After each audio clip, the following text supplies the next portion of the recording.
We are so back. So back. That was the quietest 12 minutes of my life. If you were with us at 6 o'clock, we had technical issues, no audio, didn't have the ability to talk to you, have you hear us, couldn't even play videos for you to watch. So we had to step away for a minute and just, unplug it, plug it back in. It's good to go. We've got a shortened program for you here, but we will make it worth your time. Let's talk about the news. So Planned Parenthood patients are being turned away in Colorado and across the country right now because the Trump administration has cut off Medicaid patients from getting their medical care at Planned Parenthood. Our Angeline McCall starts us off with a look at the impact and the legal fight ahead. It's the kind of conversation providers never want to have. It's terribly sad, but that's exactly what's happening today. Adrian Manzanares with Planned Parenthood of the Rocky Mountains says they notified patients with Medicaid that they could no longer receive care. Oh, it's devastating news for our patients and for everyone on Medicaid across the state and across the country. It's very clear that Planned Parenthood has been forced to suspend our services to people who are enrolled in Medicaid and use Medicaid for their insurance. The change comes after President Trump signed the big, beautiful bill on Friday. And so this truly is a tremendous attack for political motivation that I think cuts really deep for many, many people in our communities. About 25% of patients at Planned Parenthood here use Medicaid for services other than abortions. Services like cancer screenings, birth control access, or preventative care. What I think is most troubling for all of us, and it's very emotional, is how much of an attack this is on people in Colorado who use Medicaid for their insurance. Their fear is now people won't be able to go anywhere else, foregoing important check-ins and treatment. Tens of thousands of people in Colorado, millions of people across the country will simply go without this important care. Up until last week, Planned Parenthood did not accept Medicaid for abortions. Last year, though, Colorado voters passed Amendment 79 that codified abortion care in the state and also opened up an avenue to allow Colorado to cover the procedure under Medicaid. Planned Parenthood says they're still working to gain clarity about if that makes this portion of Amendment 79 null and void because of this law. Kyle. And I imagine there must be confusion, Angeline, when they're trying to point people to other providers about who is safe from the Trump funding cuts, who is not safe. Yeah, we know this was a really big bill that was signed on Friday, and so Planned Parenthood knows for a fact that they're impacted, but then there's this question of what other providers are also impacted by this bill, and so they're trying to also gain clarity for where to actually advise people to go and refer people when they do have Medicaid and want to get this type of care. Angeline McCall, thank you very much. 2 women have accused a Republican state legislator of inappropriate sexual behavior. State Representative Ron Weinberg withdrew his name from a House leadership race after those accusations got sent out to every one of his Republican colleagues in the state House. The allegations against Weinberg are from 2021 and 2022, before he was in the state legislature. He was the head of the Larimer County GOP at the time. The women shared their accounts in a letter to House Republicans once Weinberg announced that he was running for House leadership. One woman, who is married, said that Weinberg sexually degraded her in public with explicit comments about his anatomy, her anatomy, stuff that I'm not going to repeat on television. Another woman said that Weinberg repeatedly approached her and her husband together to announce his sexual desires for her, again, in a public setting. Weinberg withdrew from the leadership election over the weekend. He did not go to this morning's caucus meeting where they elected someone else. Weinberg has not responded to our calls or texts. It would appear, based on his social media, he is currently at Mount Rushmore. He told the Colorado Sun that the allegations are completely false. A federal judge in Colorado is giving MyPillow guy Mike Lindell's attorneys a slap on the wrist that they could have used to write a legal brief in Lindell's defamation case. But those attorneys gave their wrists a rest and used AI to create a legal brief so full of AI slop and make-believe case law that it ticked off the judge till she fined him. District Court Judge Nina Wong fined those 2 attorneys $3,000 apiece today, said they'd failed to meet their professional obligations by outsourcing their work to AI. Lindell lost that defamation lawsuit last month. His legal team did not put on evidence to support his election rigging claims that were at the center of the case. A jury ordered Lindell and one of his companies to pay $2.3 million in damages to a Coloradan he defamed. So the heat this week, it's going to affect everybody, but it will not impact every community in Colorado the same way. For years, we've told you how environmental groups have been working to plant more trees to cool down low-income neighborhoods that are often what are called heat islands. Well, now the Trump administration has taken back the funding for some of those programs. Our Mark Salinger has that. On weeks as hot as this, Absolutely, for sure. not every neighborhood experiences heat the same way. We're in the middle of asphalt jungle. Javon Taylor runs the Green Dot Coalition, an organization focusing on increasing access to green spaces for communities that don't have them. Heat is just getting hoarded in the concrete, and there's no greenery to balance that out. There's no shade. 2 years ago, under President Joe Biden, they were awarded a $500,000 environmental justice grant from the EPA to plant trees and vegetation in Globeville. Then everything changed. We were super excited. We got the money, and then Trump got elected, and a year later, after we already expended $175K of it, we get a note that, okay, these funds might be taken away. The Trump administration canceled more than $1.7 billion in grants and contracts, focusing on projects they say were related to DEI and environmental justice. When you have so much purpose and momentum behind your project, having a hit like that of $375K that you can no longer expend is just, it hurts the organization, hurts the neighborhood. It is unfortunate to hear that those grants are rescinded. It's likely not legal. Casey Becker is the former EPA administrator for Colorado and other states under Biden. She helped award tens of millions of dollars worth of environmental justice grants to Javon and many others. On a hot day like today, when there could be tree cover, but now there's not going to be because those dollars were rescinded from the federal government, it puts those communities at a real disadvantage. I don't know why they did it. It doesn't make sense to me, truly. Yeah. It feels like a racist policy got put in place. On hot days like today, that loss burns even more. You only fail when you quit, and we're not quitting anytime soon. An environmental group in Pueblo has already signed on to a class action lawsuit against the EPA, arguing that the cuts to the federal funding were illegal. The new EPA administrator has said that environmental justice is an excuse to fund left-wing activists, Kyle.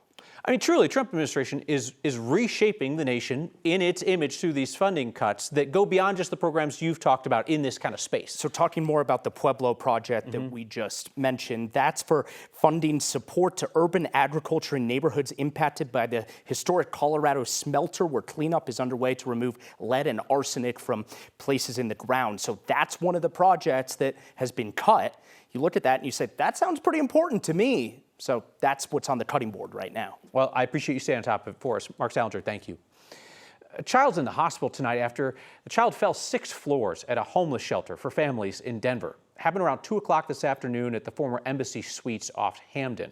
Denver Fire says the child was awake and responsive after the fall. The kid was taken to Children's Hospital. Denver Fire isn't saying more about what happened, and Denver police are investigating. That Tamarack Family Shelter is part of Mayor Mike Johnson's homeless initiative. It's managed by the Salvation Army. We've talked a lot about them lately. The City Council has raised concerns about how several Salvation Army shelters are being run. Members of City Council have grudgingly approved contract renewals with Salvation Army, saying that the city just doesn't have a better option. Hundreds of fireworks calls later, only an unlucky few in Denver walked away with a ticket. All they see is that they did not get the streetlight that they have been waiting 4 years for. Denver City Council is worried that people are so ticked off at Xcel these days that it could sink a big deal between the utility and the city. That's next. Thanks for hanging with us through our technical difficulties tonight. It was our audio board that went kaput a few minutes before showtime tonight. Tough to do a television program without any audio. Wouldn't be much fun for you or really for me either. That's functioning again. I thought we were going to have to shorten up the program to get done by 6:30. They're graciously going to allow us to extend, so you will see Next in Full, followed by Entertainment Tonight, joined in progress. But at least now we can have a conversation. Speaking of things that you can hear, a lot of calls to police about fireworks over the weekend. As usual, not a lot of citations. Denver police got nearly 1,600 fireworks calls between June 19th and July 5th. Only 6 of those 1,000 plus calls resulted in a citation. So risk of somebody getting busted was less than 1% if somebody called them in. Fireworks citations have been in the single digits every year since 2021. Remember 2020? That That summer was wild, right? Everybody was stuck at home during COVID and things went off. DPD got 5,300 fireworks calls that year, still issued just 47 citations.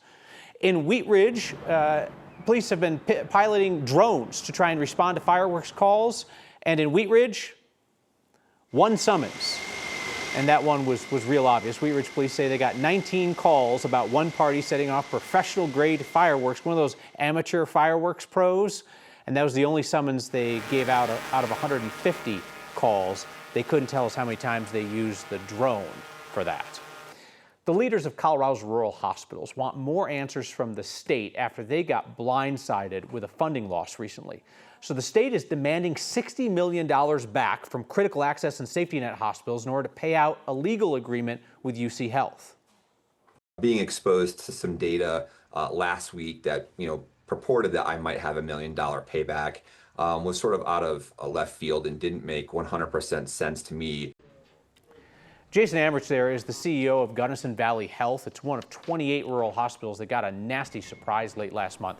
The state wants to claw back between $600,000 up to $4 million from each of these hospitals, and they want a whopping $15 million from Denver Health. The state says it needs those funds to pay UC Health. A court ruled that the state misclassified and wrongly withheld funding from 2 UC Health locations. So Gunnison Valley Health is supposed to pay back $2 million. Melissa Memorial in Holyoke is on the hook for $1 million. CEOs for both those hospitals tell us it's not clear to them at this point when they are supposed to come up with this funding, how the state's going to do the math, decide who owes what.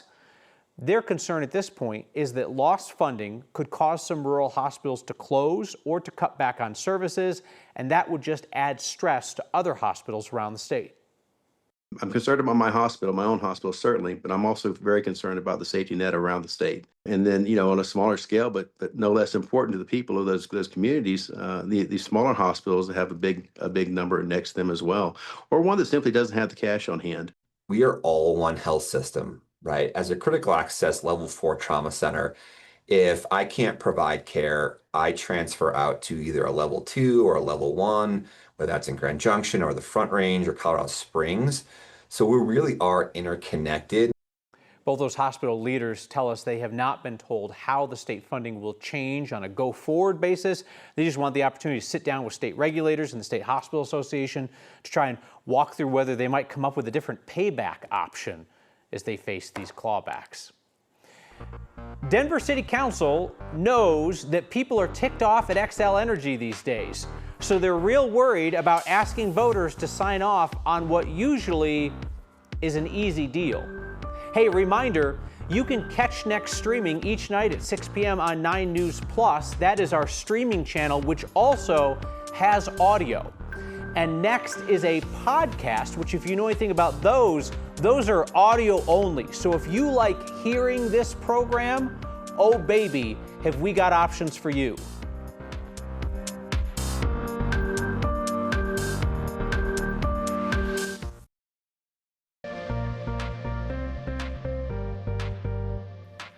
Welcome back. Kind of feels like a Monday, doesn't it? After a long holiday weekend, this is the kind of stuff that happens. We're tracking gusty thunderstorms around the area.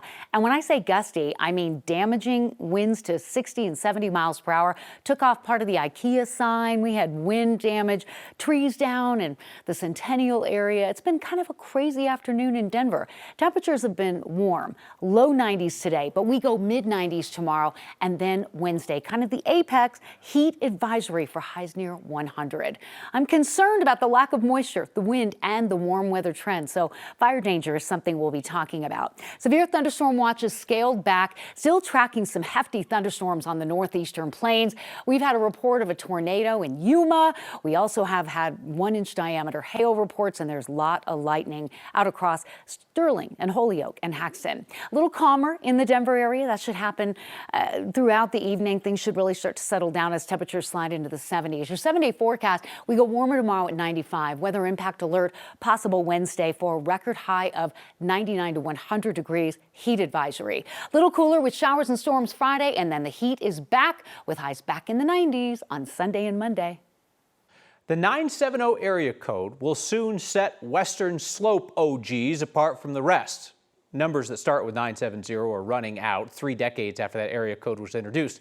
So now state regulators say a new code is ready to go as of today. Area code 748 will be used as an overlay on the existing 970.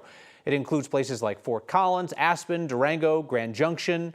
People are not going to lose their current numbers, but if somebody sets up a new number, new line or whatever, they could get assigned that new 748 code. The state says the new code will help meet growing demand for additional numbers there, and it should last for decades. Even though the transition is starting now, state does not expect the new 970 area code to be exhausted, as in out of numbers completely, until next year. So the city of Denver is getting ready to ask voters to approve a 20-year franchise agreement with Xcel Energy. This is pretty routine stuff. You see these approved by voters every couple of decades in cities and municipalities across the state. But some on Denver City Council are worried that voters are going to see this as an opportunity to express their frustration with Xcel by voting it down. Denver's current 20-year agreement with the city is up next year, with Xcel is up next year. So this is the agreement that allows Xcel to use the city right away for utility and infrastructure. It oversees how Xcel maintains stuff like streetlights and traffic signals. I mean, this is boring stuff, but you take it away, chaos in a city unless there's a replacement. The city of Denver estimates a 3% franchise fee on customers' bills adds $30 million a year to the city's general fund. That's money that Denver can go and spend on whatever. They also estimate that an agreement requiring Xcel to relocate their equipment to make way for city construction projects has saved the city about $3 billion in construction costs over the last 2 decades. City Council has seen some hearings about putting the franchise agreement on the ballot in November, and it's come out at these hearings. They're concerned that residents are going to vote it down because they're mad about rate hikes. They're mad about Xcel's transition to clean energy. That's not what's actually in the franchise agreement. All they see is that they did not get the streetlight that they have been waiting 4 years for. And so I am very concerned about sending this to the voters when we have these extreme service gaps. So from the city perspective, we're really trying to do, what we're doing here is really technical education. Here's what it does, here's what it's not, which I think, again, to some of the points that we've been hearing, is going to be the tough piece. So if voters approve renewing the franchise agreement, that new agreement would take effect in 2027, and it would run through the end of 2046. A quick word of thanks for your latest micro-giving campaign. Last week, you raised more than $30,000 for Rocky Mountain Victim Law Center and their work to make sure that the victims of violent crime in this state have legal representation, somebody to walk through the judicial process with them at absolutely no cost to them. Your word of thanks micro-giving has done $15 million worth of good across Colorado in the last 5 years. And my favorite part about it, it never stops. We're going to do it again on Wednesday with a new nonprofit that is worthy of our generosity. Send me ideas of nonprofits that are making an impact in your corner of Colorado. Email next@9news.com with those ideas, or you can always text next at 303-871-1491. Even on a night when we didn't have audio, you still will be heard, because we'll finish with your feedback next. It's a sign that Next was in deep trouble out of the gate tonight. They had us in the first half. I'm not going to lie. They had us, but you know what? We bounced back. We appreciate you sticking around for that. Feedback tonight. Michael says technical difficulties can't stop Next. Actually, Michael, they did definitely stop us. The show was not airing for about 12 minutes, but then we bounced back. Poor Steve. Steve was disappointed. He said, there is a God. He's silenced. And then I came back. Alan said, why not just relocate to the newsroom? Same set of tubes, Alan. And David said, we knew you would get it together. You did? We didn't.